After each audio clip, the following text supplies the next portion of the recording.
ನೋಡಿ guys, dressing ಮಾಡಿಸ್ಕೊಬರಕ್ಕೆ ಹೋಗ್ತಾ ಇದ್ದೀವಿ. ಹಾಸ್ಪಿಟ್ಲಿಗೆ ಭಯ ಆಯ್ತೈತೆ ಗೈಸ್, ಯಾಕಂದರೆ ಯಾವತ್ತೂ ಮಾಡಿಸ್ಕೊಳ್ಳಲಿಲ್ಲ, ಇದೇ ಫಸ್ಟ್ ಟೈಮ್ ಮಾಡಿಸ್ಕೊತಾ ಇರೋದು ನಾನು. ಸೊ ಹಂಗಾಗಿ ಸಿಕ್ಕಾಪಟ್ಟೆ ಭಯ ಆಯ್ತೈತೆ. ನೆನ್ನೆಲ್ಲ ರಾಮಣೆ ಮಾಡಾಕ್ಬಿಟ್ಟಿದ್ದೀನಿ ಗೈಸ್ ಹಾಸ್ಪಿಟ್ಲಲ್ಲಿ. ಡ್ರೆಸ್ಸಿಂಗ್ ಮಾಡಿಸ್ಕೊಬರಕ್ಕೆ ಹೋಯ್ತಾ ಇದ್ದೀನಿ. ನಮ್ಮ ಹಸ್ಬೆಂಡ್ ನೀನೇ ಮಾಡು ಅಂತ ಅಂದೆ, ಅವರು ಇವತ್ತು ಈಸ್ಕೊಬತ್ತೀನಿ ನಾಳೆ ಮಾಡ್ತೀನಿ ಅಂತಂದರು. ನನಗೆ ಹಾಸ್ಪಿಟ್ಲ್ ಒಳಗಡೆ ಹೋದ್ರೇ ಭಯ ಆಗುತ್ತೆ. ನೈಟೆಲ್ಲ ನಿದ್ದೆನೇ ಬಂದಿಲ್ಲ ಗೈಸ್, ಚುಮ್ಮ ಅಂತ ಇತ್ತು ನೋಡಿ ಗೈಸ್. ನೀಟಾಗಿ ಎತ್ಕೊಂಡು ಆಲ್ರೆಡಿ ಮುಂದೆ ಎಲ್ಲವೆಲ್ಲ ಎತ್ಕೊಂಡು ನೀಟಾಗೆ ಯಪ್ಪ ಏನು ಇಷ್ಟ ಹೈಟ್ಗೆ ಆಗ್ತಿದ್ಯಾ? ಹಂಗಲ್ಲ ತಡಿ.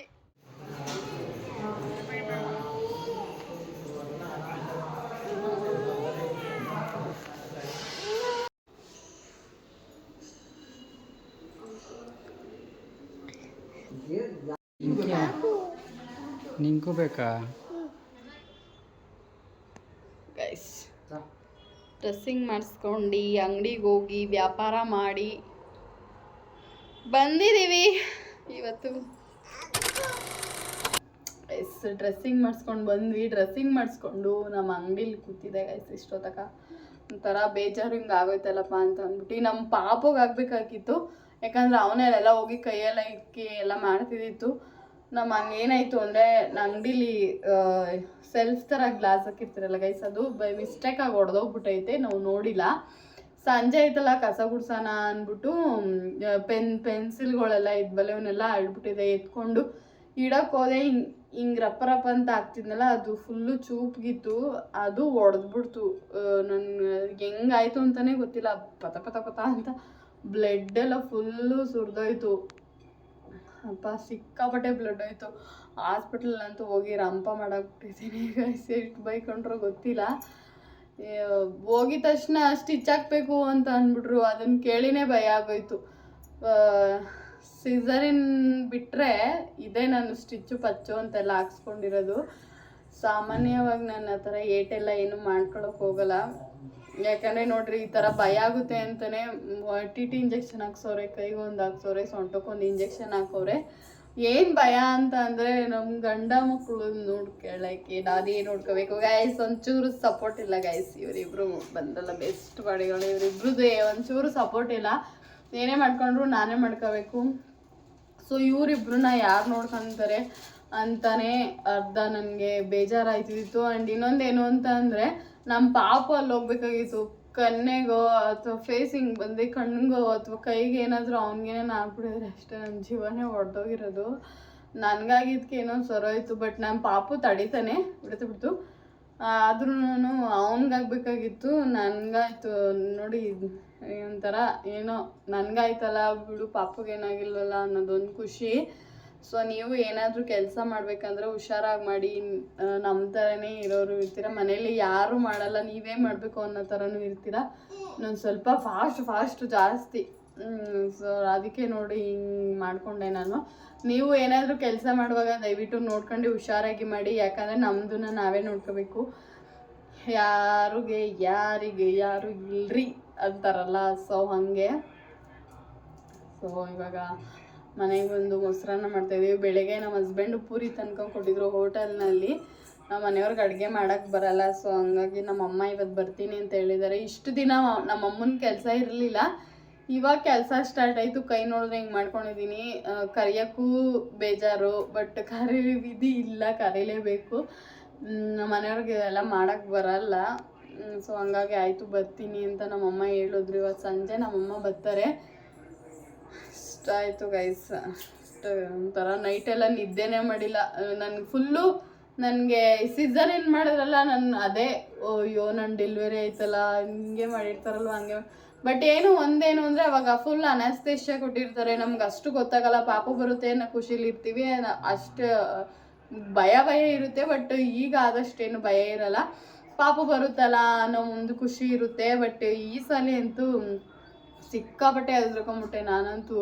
ನಿನ್ನ ಕಾಲು ಮುಗಿತೀನಿ, ನಾನು ಬಿಟ್ಬಿಟ್ರು ಅಂತ ಹಾಸ್ಪಿಟ್ಲಿಂದ ಓಡ್ ಬಂದ್ಬಿಟ್ಟೆ ಗೈಸ್. ಆಮೇಲೆ ತಿರ್ಗಾ ಸಮಾಧಾನ ಮಾಡಿ ನಿಧಾನ ಕರ್ಕೊಂಡೋಗಿ ಏನೇನೋ ಇಲ್ಲ ಔಷಧಿ ಹಾಕ್ತೀವಿ ಬಾಬಾ ಅಂತ ಕರ್ಕೊಂಡೋಗಿ ಅದು ಅನಸ್ತೇಶಿಯ ಇರುತ್ತಲ್ಲ ಇಷ್ಟುದ್ದ ಹೋಗೈತೆ 3 ಸ್ಟಿಚ್ ಬಿದ್ದೈತೆ ಇಷ್ಟುದ್ದ ಕೊಯ್ಕೊಂಡೈತೆ ಗೈಸ್ ಫುಲ್ಲು ಕಂಡನೇ ಕಾಣಿಸುತ್ತೆ. ಅವ್ರೇನಂತ ಹೇಳಿದ್ರು ನನಗೆ ಸ್ಟಿಚ್ ಎಲ್ಲ ಬೇಡ ಬರೀ ಒಂದು ಸ್ವಲ್ಪ ಔಷಧಿ ಹಾಕಿ ಕಳಿಸ್ರಿ ಅಂತ ಅಂದ್ಬಿಟ್ಟು ಅಂದೆ. ಸ್ಟಿಚ್ ಹಾಕಿ ಕಳ್ಸ್ಕೊಳ್ಳಿಲ್ಲ ಅಂದರೆ 20 ದಿವಸ ಆದರೂ ಮೇಲಾಗಲ್ಲ, ನೀರಲ್ಲೆಲ್ಲ ಆಡಬಾರ್ದು ಹಂಗೆ ಹೇಳಿದ್ರು. ಇನ್ನು ಮನೆ ಕಡೆ ಯಾರಪ್ಪ ನೋಡ್ಕೊಂತಾರೆ ಅಂತ ಅಂದ್ಬಿಟ್ಟು ಏನೋ ಧೈರ್ಯ ಮಾಡಿದೆ. ಅನಸ್ತೇಶಿಯ ಥರ ಅದು ಒಂದು 5-6 ತಾವೇಟ್ ಹಾಕ್ಬಿಟ್ರು, ಸುತ್ತಲೂ ಗಾಯ ಆಗಿರತ್ತವ. ಹಂಗೆ ಮಾತಾಡ್ಸ್ಕೊಂಡು ಮಾಡಿದ್ರು. ಬಟ್ ಏನು ನೈಟೆಲ್ಲ ಸ್ವಲ್ಪ ಚುಮ ಅಂತಿತ್ತು. ಅಂದರೆ ಇದಕ್ಕಿನ್ನ TT ಇಂಜೆಕ್ಷನ್ ಕೈಗೆ ಹಾಕೋದಲ್ಲ ಅದೇ ಗೈಸ್ ಸಿಕ್ಕಾಪಟ್ಟೆ ಅಂದರೆ ಸಿಕ್ಕಾಪಟ್ಟೆ ನೋವ್ತೈತೆ. ಏನು ಈ ಕೈಲಿ ಎತ್ತಕ್ಕೆ ಐತೆ ಇಲ್ಲ ಹಂಗಾಯ್ತೈತೆ ನನಗಂತೂ. ನೈಟೆಲ್ಲ ನಿದ್ದೆನೇ ಬಂದಿಲ್ಲ, ಚುಮ ಅಂತ ಬಂದು ಅದೇ ಪಾಪುಗೇನಾದ್ರು ಆಗ್ಬಿಟ್ಟಿದ್ರೆ ಅದೇ ಬತ್ತೈತೆ ತಲೆಯಲ್ಲಿ ಫುಲ್ಲುನು. ದೇವ್ರ ದಯ ಅಂತ ಅಂತಾರಲ್ಲ ಹಂಗೆ ನನ್ನ ಬಾಣ ಅಂತಂದಲೂ ಹಂಗೆ ಆಗಿತ್ತು. ನನಗಾಗಬೇಕಾಗಿದ್ದು ನಮ್ಮ ಅಮ್ಮಂಗಾಯ್ತು. ಅದಿದೆ ಸ್ಟೋರಿ ಇನ್ನೊಂದ್ಸಲ ಹೇಳ್ತೀನಿ ಬಿಡಿ ಗೈಸ್, ಅದೆಲ್ಲ ಏನು ಅಂತ ಅಂದ್ಬಿಟ್ಟು. ಓಕೆ ಗೈಸ್ ಅಷ್ಟೇ, ಇನ್ನೇನಿಲ್ಲ. ನೀವೇನಾದರೂ ಮಾಡುವಾಗ ಹುಷಾರಾಗಿ ನೋಡ್ಕೊಂಡು ಮಾಡಿ. ಆ್ಯಂಡ್ ಮಕ್ಕಳಿರೋ ಮನೇಲಿ ತುಂಬ ಅಂದರೆ ತುಂಬ ಹುಷಾರಾಗಿ ಮಾಡಿ. ಇಲ್ಲಿರೋ ಇನ್ನೊಂದು ಸೆಕೆಂಡ್ಗೆ ಇಲ್ಲಿರಲ್ಲ, ಆಗಲೇ ಅತ್ತೆಗಿರಿರ್ತವೆ ಗಿತ್ತೆಗಿರಿರ್ತವೆ ಆ ಥರ ಎಲ್ಲ ಮಕ್ಕಳು ಆಲ್ಮೋಸ್ಟ್ ಹಂಗೆ ಇರ್ತವೆ. ನಮ್ಮ ಪಾಪು ಅಂತೂ ಹಿಡಿಯೋದೇ ಕಷ್ಟ, ನಮ್ಮ ಪುಟಾಣಿ ಹಿಡಿಯೋದೇ ಕಷ್ಟ ಗೈಸ್. ನೋಡ್ಕೊಳ್ಳೋದೇ ಒಂದು ದೊಡ್ಡ ಟಾಸ್ಕು. ಅದರಲ್ಲೂ ನಾನು ಮನೆ ಕಡೆ ಮೇಂಟೈನ್ ಮಾಡಿಕೊಂಡು, ಅಂಗಡಿ ಕಡೆ ಮೇಂಟೈನ್ ಮಾಡಿಕೊಂಡು, ನಾನು ಯೂಟ್ಯೂಬ್ ಇನ್ಸ್ಟಾಗ್ರಾಮ್ಗಳನ್ನ ಮೇಂಟೈನ್ ಮಾಡಿಕೊಂಡು, ಬಟ್ ಆದರೂ ಅಟ್ಯಾಚ್ ಅಲ್ಲ ಅನ್ನೋದಿರುತ್ತಲ್ಲ, ಇವೆಲ್ಲದಕ್ಕೂ ಬ್ಯಾಲೆನ್ಸ್ ಆಗಿ ಮೇಂಟೈನ್ ಮಾಡಿಸುತ್ತೆ ಅಷ್ಟೇ.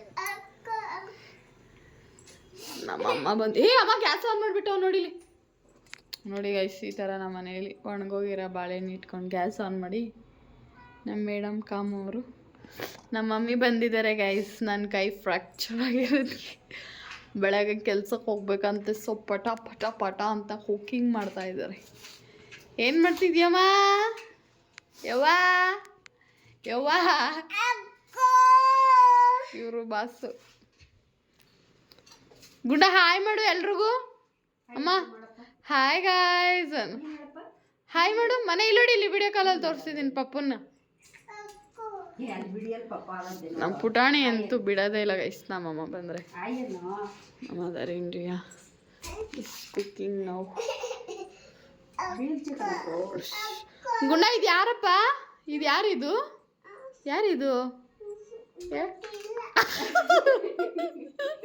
ಏಯ್ ಗೊತ್ತಿಲ್ವಾ ನಿನ್ಗೆ ಯಾರು ಅಂತ ನನ್ನ ಮಗನೇ? ಗೊತ್ತಿಲ್ಲ, ಅದೊಳ್ಳು ಕೊಳ್ತಾಗ ಬಿಡಲೆ. ಗುಂಡ ಯಾರಿದು?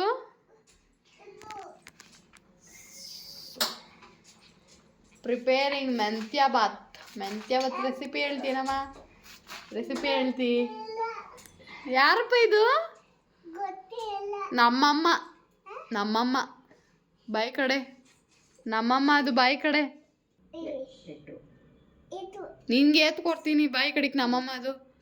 ಬರಮ್ಮ ನಮ್ಮಮ್ಮ, ಬರಮ್ಮ ಕೊನೆ ಕೆಟ್ಟೆ.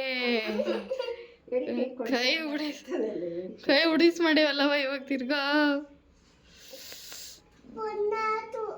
ಏನಪ್ಪ ಇದು? ಪುಂಡನ ಯಾರು ಮಾಡಿತ್ತು ಪುಂಡ? ಮಗ್ನು ಆಡು ಮಾಡಿತ್ತು ಪುಣ್ಣ. ಯಾರಪ್ಪ ಪುಣ್ಣ ಮಾಡಿತ್ತು? ಯಾರು ಪುಣ್ಣ ಮಾಡಿತ್ತು? ಎತ್ಕೊಬೇಕಂತೆ. ಎತ್ಕೊಂಡೆ ನಾನು ಇದು ಉದುರ್ಸ್ಕೊಬಿಡ್ತೀನಿ, ಆಮೇಲೆ ಎತ್ಕೊಂಡು ಒಗ್ಗರಣೆಗೆ ಹಾಕೋತೀನಿ. ಕಣವಳೆ ಕೈ ಕುಂತಿ ಕಣಪ್ಪ. ಹೋಗು ಚೊಪ್ಪು ಚೊಚ್ಕೊಡು. ನೀನಲ್ಲಿ ಚೊಪ್ಪು ಚೊಚ್ಕೊರೋಗು. ಕೈ ನೋಡು ಪುನ್ನಮ್ಮ ಕಣವಳೆ, ಕೈ ಕುಂತಿಯ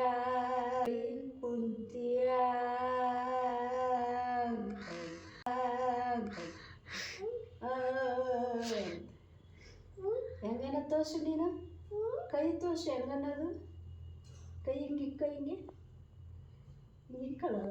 ತೋರಿಸ್ಬಾರ್ದಲ್ವೇನಪ್ಪ ಹಂಗೆ. ಏಟು ಅನ್ನು ಬಾಗಿಗೆ ಅಮ್ಮ ಅವ್ರ ಅಪ್ಪ ಮುದಿನ ದೋಸೆ ತಂದ್ರೆ ಮಚ್ಚಿ ಏಟು. ಅವ್ರ ಅಪ್ಪ ಯಾರು ಹೇಳ್ಕೊಡ್ಲಿಲ್ಲ ಕಣಮ್ಮ. ಬಂದು ಏಟ್ಕರೇನೆ ಯಾರು ಹೇಳ್ಕೊಡ್ಲಿಲ್ಲ ಒಂದು ಮಚ್ಚಿ ಏಟು ಅಂತಾನೆ ಮಚ್ಚಿ ಅಂತ ಕರಿತಾವನ ಅವ್ರ ಅಪ್ಪನ. ಪಪ್ಪನ ಮಚ್ಚಿ ಅನ್ಬಾರ್ದು, ಮಚ್ಚಿ ಅನ್ಬಾರ್ದು ಕಣ. ದಾಚಿಬೇಕಾ? ಕಣ್ಣು ಕಂದಿತ್ತಲ್ಲ ಬೇಕು, ತಿನ್ಬಿಡ್ತದೇನೋ ಇದು ಅನ್ನ. ಫೋನ್ ಕೊಡಿ, ನಾನು ಫೋನಲ್ಲಿ ಹಬ್ಬ ಹಾಕ್ಕೊಡ್ತೀನಿ. ಉಪ್ಪನ್ನ ಸೋಸ್ತಾ ಇದ್ದೀನಿ ಗೈಸ್, ಕುಂಟ್ ಕೈ. Drama number 2 drama number 2 guys, ಇವರು ಬಾಸ್.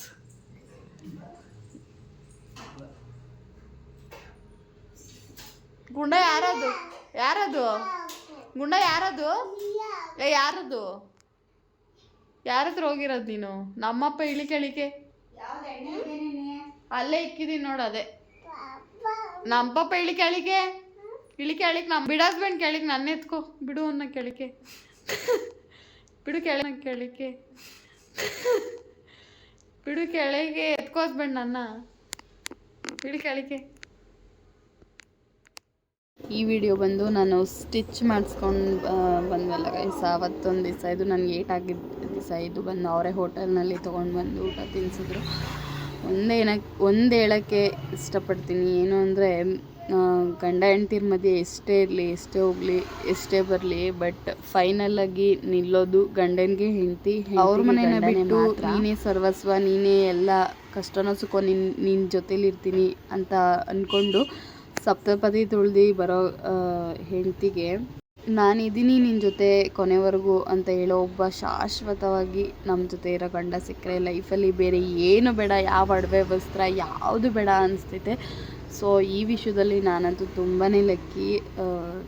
ಡೋಂಟ್ ದೃಷ್ಟಿಪಟ್ಟೆ ಸಿಕ್ಕಾಪಟ್ಟೆ ಬ್ಲಡ್ ಹೋಗ್ಬಿಟ್ಟಿತ್ತು. ನಾನಂತೂ ಫುಲ್ಲು ಸುಸ್ತೇ ಆಗಿಬಿಟ್ಟಿದ್ದೆ. ನಮ್ಮ ಹಸ್ಬೆಂಡು ಕೂಡ ಅದೆಲ್ಲ ನೋಡಿ ಅವರು ಕೂಡ ತಲೆ ಸುತ್ತೆ ಬಿದ್ದೋಗ್ಬಿಟ್ರು, ಹಂಗಾಗ್ಬಿಟ್ಟಿತ್ತು.